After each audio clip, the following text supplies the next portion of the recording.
Hi folks, it's just gone 11 p.m. on the 27th of August 2020, and we have another bizarre shooting in America of a brown-skinned man. Incredibly weird. Apparently he was there to break up a dispute between two women, trying to do that when the police turned up. The police had him surrounded. He walked around the passenger side of the car, around the front end to the driver's side, tried to get in the car with the police actually following him, guns out. Whether they were telling him to stop, I don't know. As he tried to get in the car, the officer had hold of his t-shirt, tried to pull him back, couldn't pull him back, so shot him 7 times in the back. Well, unfortunately, we have no audio from the police at this point in time. From that, we don't know what the police were telling him. Now, this is why it's bizarre. If the police were telling him to stop, to not get into the car, because apparently one report said that they'd found a knife. I believe they'd found a knife. There you go. Mr. Blake admitted that he had a knife and that one was recovered from the driver's side in Mr. Blake's car. Right, so here he is going into the driver's side of his car where a knife had been recovered. Now, whether the knife was recovered before or after, I don't know, but he had admitted that he had a knife, okay? So, first question. This man is trying to split up a fight between two women. The police come and they, for some reason, think it's him. That's the issue. Maybe that's the case. We're not sure. He was trying to split up some situation. The police came, that's all we know.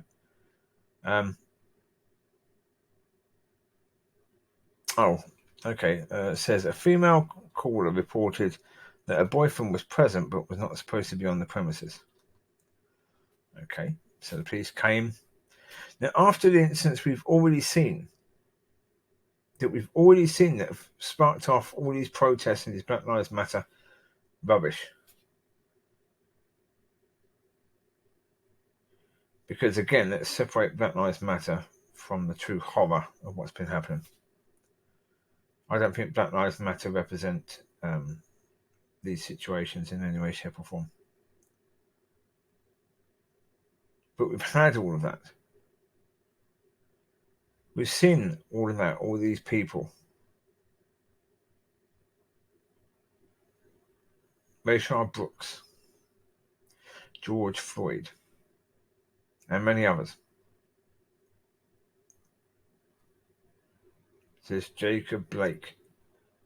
He couldn't for a second just lay down on the floor and stay on the floor.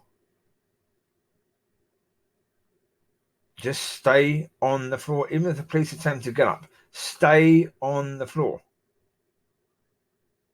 Just say, I'm sorry, I'm not going to get up, because when people have got up, they've been shot.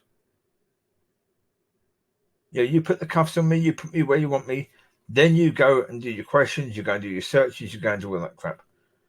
But I'm staying on the floor. I'm staying with my face on the ground. But no, he didn't. Yeah. So we don't know that they tried to deploy a taser to stop Mr. Blake, the copper did. They attempted to arrest him. Now, apparently, his children, there were children in the SUV that he tried to get into. I don't know, was he on drugs?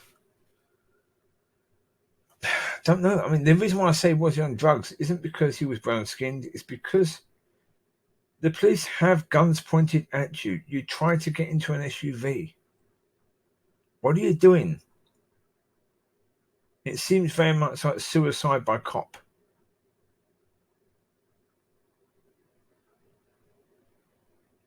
So that's why the question is, was he on drugs? Because was a man that wasn't on drugs, would he really do that? And why would he do that? You've got to look at these things as well as looking at, well, why would the cop fire 7 times into this man's back? 7 times? Why does he need 7 times? But you don't. Clearly, you don't need to fire 7 bullets into someone's back. 1 is plenty. 2 is just to make sure. But 1 should be enough. 2 for certain. 5 more is definitely overkill. You want to make sure the person's dead. Is that your job as a copper? To make sure the person that's resisting arrest is dead. I thought really in that sort of situation you're supposed to make sure that they are of no threat to you. So if they have a knife or a gun, you kick that away. You don't fire 5 more times into someone's back just to make sure. Maybe the copper just was full of fear. Well, you look at it. You've got the mob standing around while the police are trying to carry out their duties. Again, the problem is that isn't helpful.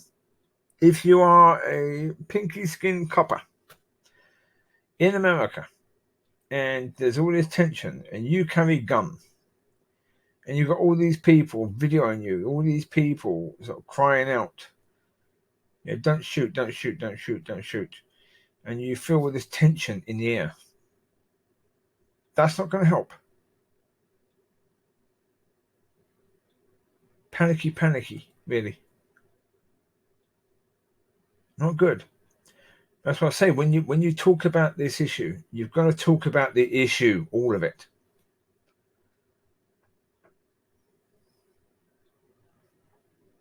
It's not just what's the copyright to shoot. That's one question. It's only looking at it from one point of view.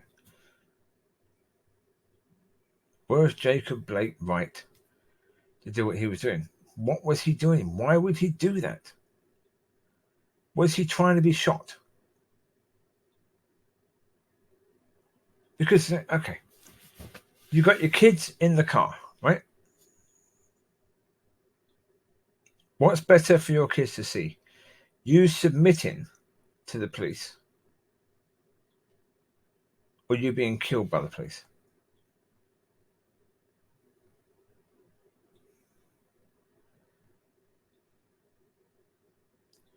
If he had laid on the ground and stayed on the ground, there would be no reason whatsoever. We would have just got on his knees and hands behind his head.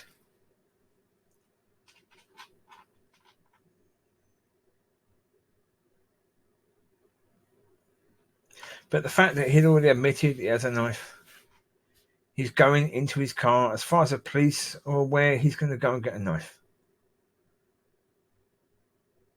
They have to consider that as a possibility. He's going in the car to get a weapon. He's already admitted he's got a weapon, a knife. What if he's got something else in there? What if he has got a gun? What if he's got another knife there?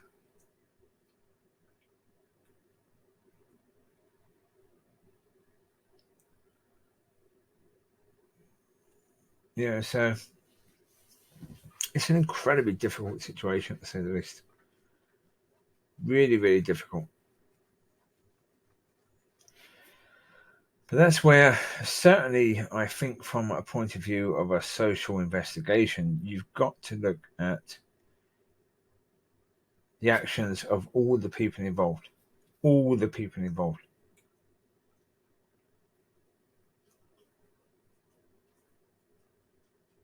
Yeah, it's not just a case of looking at the police officer. You've got to also look at Mr. Blake as well. Police officer is someone called Rushton Shesky. Quite a young man. Young. He looks very, very young. Doesn't look old at all. Young, very smiley, very slim. Not one of these people that tries to be muscular, go to the gym to pump up, to be intimidating. He doesn't look like that in any way, shape, or form. It's a small town. I don't even know where this place is. Kenosha? No idea where Kenosha is. Never heard of it. It's never a place that's appeared in movies or anything like that. So I've got no idea where this place is. 1 second, just let me try and do a Google search to see where it is. Oh, Wisconsin. Okay. Is it a small city, a big city? It looks like a lovely place. It looks like a lovely place. Yeah, I don't imagine it's got a massive population of people. Population, okay, 100,000, basically. That was in 2018. So not a lot of people. Really, not a massive area. So for that copper, it's small town and it's bloody scary, you imagine. You've got to consider that would be incredibly bloody scary. You're in that situation and you're surrounded by other cops who've got the guns out. Really incredibly scary situation, to say the least.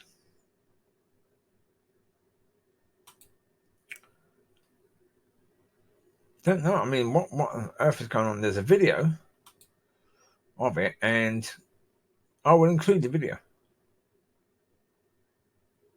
It is a bit insane. The video isn't great quality, which doesn't really help. But when you start to see the incident, you've got 3 coppers on the, I would assume it's America, so the passenger side of the vehicle.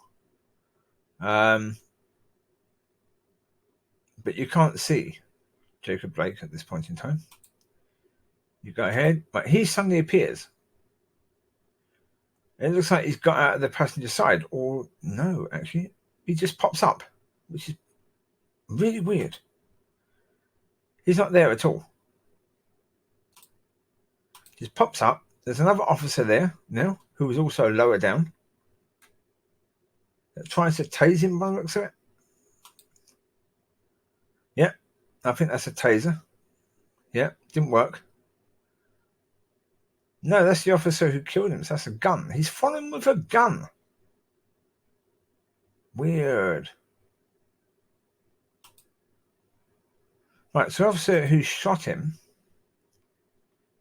has his gun pointed at him as they're walking around the front of the car.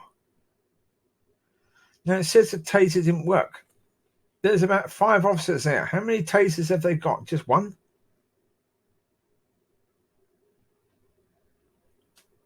All in all, you've got to look at the video and you've got to try and look at it in that situation and put yourself there. Try and put yourself in that situation, and before you judge anyone, put yourself in that situation. What would you do? So, I mean, the problem is the police are trying to do their job. You've got people standing around commenting, trying to get involved, and the police know that everything they do is going to be videoed, they're going to be judged, and yeah, they've got to be so incredibly careful because they don't know what's going on. They don't know whether this man's got other weapons. They don't know whether somebody else in the crowd is with this man, is going to try and back him up, and that person's got weapons. It's dangerous. I mean, these are pinky-skinned police officers in a brown-skinned people's area. So scary, anyway. Before you get to the point where there's this bloke who apparently is not supposed to be in the area. He's got a weapon. He's admitted he's got a knife. And then he's going to the front of his car, and none of the officers try and grab him, force him to the floor, to carry out an arrest. It's weird. There's not much more you can say about it. It just is weird. But of course, it sparked off a lot more protests and a lot more violence. And it's like, what is the point of that? What are you going to do? what do you think you're achieving by all this violence? Smashing up the properties of people that had nothing to do with it whatsoever. Even smashing up the police station where this police officer worked from. That's not exactly a functional way of behaving, of solving the problem. Because all they're going to do is they're going to rebuild it, and you'd like to hurt officers that had nothing whatsoever to do with this thing happening.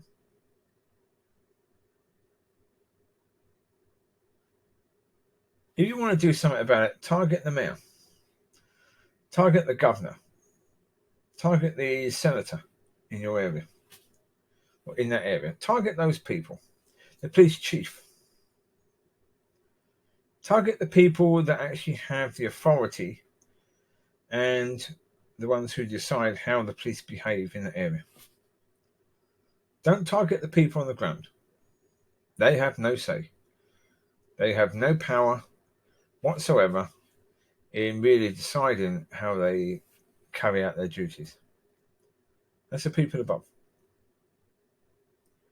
People on the ground also don't really have a say as whether officers that have been reported a number of times for dodgy behaviour, like the one who killed George Floyd, get away with that or get held accountable. That's the people above. So target the people above. They're the only ones who can bring about change. But it seems like basic training is missing here, because there's at least 4 police officers at the scene. Now you got 2 at 41 minutes in of this video. I'll pause it there. You got Mr. Blake. He's now just past the wheel of the passenger front side as he's walking around. There's 2 officers there by the passenger door. One being the officer who killed him, Mr. Ruston, and another officer. Mr. Ruston has his gun pointed at him. But earlier, you saw 2 other officers. What are they doing at this point? Even as the video goes forward, where are these other officers?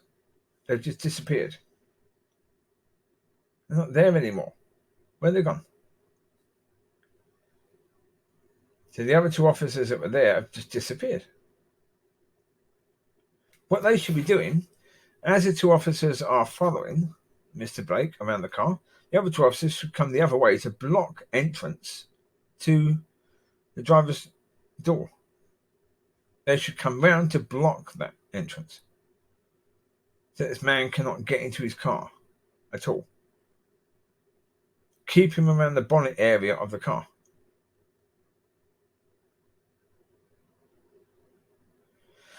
It's insane. As I say, the training of the police officers seems to be really lax and really poor. They don't seem to have much in the way of training at all.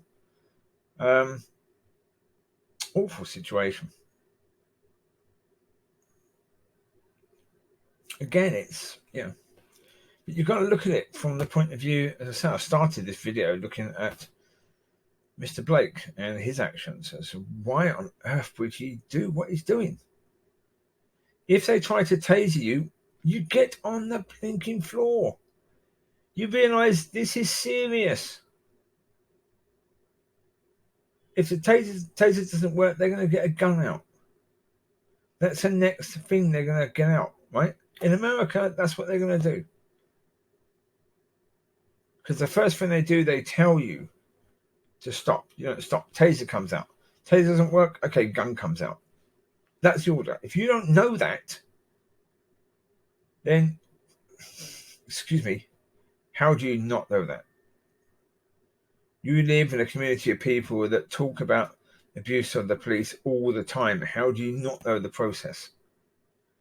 If you know the process, why are you continuing to resist arrest when they've got guns out, trying to get into your car when you've already told them you have a weapon? It's insane. The way it looks to me, from a Christian point of view, you'd have to say it looks as if the devil was having a field day. It looks as if the devil was leading Jacob Blake to behave in a way that was basically suicide by cop. And that an unnatural fear was put into the police. Yeah, because that police officer shooting 7 times into someone's back. Insane. In what sort of situation would you do that? You'd only do that if you were a mob boss. You'd order a hit on someone. Quite often in that hit, that person would be shot a lot more times than need be to send a message. Is the copper doing this? Is he trying to send a message? I wouldn't have thought so. Not unless he's completely and utterly insane. Because that message is not going to be taken nicely, is it really? So there looks to be an unnatural fear with the police again. And yeah, what Mr. Blake did cost him his life. Simple. Don't resist. I mean, it's quite possible this man was on drugs. It's quite possible that maybe he was just so incredibly concerned about his children that was his pure focus. Which ended up being the worst thing to do because his children then saw him being shot to death by a cop.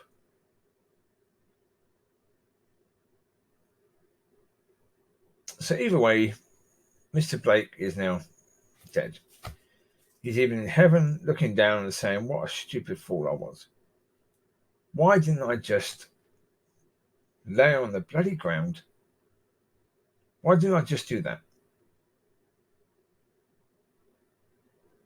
Or he's in hell again saying, why didn't I just lay down? Why did I resist arrest? Crazy. Life is over. If he's in hell, he now realizes that he didn't have time to repent at the end. He should have repented, but he threw his life away.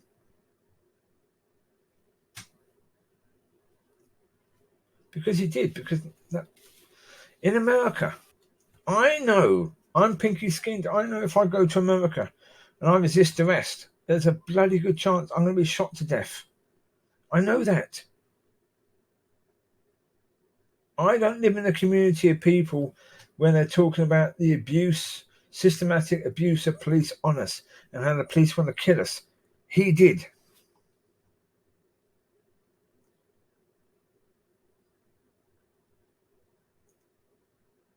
So, as I say, the insane shooting of Jacob Blake.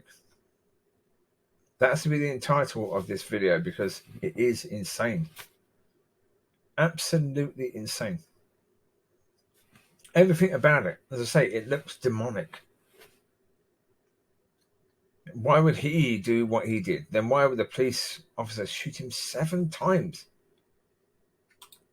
I'll include the Sky News thing where it names the copper and you see a picture of the police officer. Look at the picture of the police officer. He looks like such a normal guy. No threat to anyone at all. Yeah? 7 times shooting someone in the back. What was going through his mind? Absolute insanity. Well, there you go. I can't really say much more about it than that, really, when we don't know anymore right now. We don't know what the police were saying to him. Another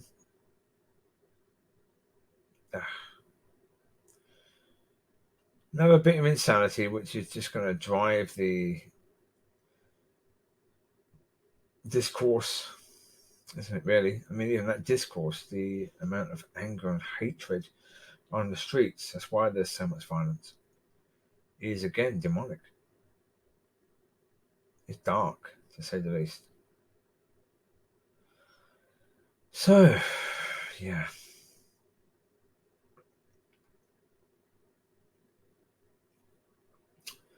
I hope his family can forgive the police officer. Not for the police officer's point of view, but for theirs.